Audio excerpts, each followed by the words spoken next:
महत्त्वाची बातमी आपल्या हाती येते ती आपण बघतोय।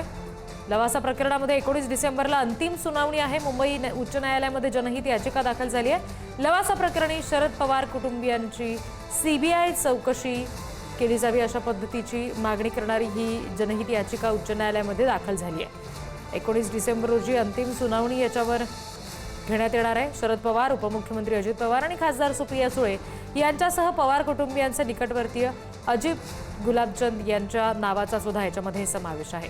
कथित लवासा प्रकरणामध्ये मूळ याचिकाकर्ते ॲडव्होकेट नानासाहेब जाधव यांनी याचिका दाखल केली।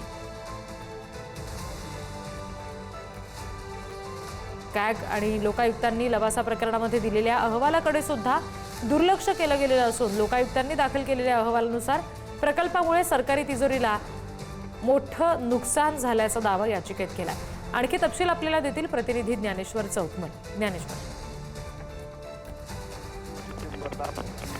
सुनावणी घेण्याचे निश्चित करण्यात आलेले आहे। मुख्य न्यायमूर्ती काही तांत्रिक अडचणी येतात ज्ञानेश्वर, तुमचा आवाज व्यवस्थित आमच्यापर्यंत पोहोचू शकत नाहीये।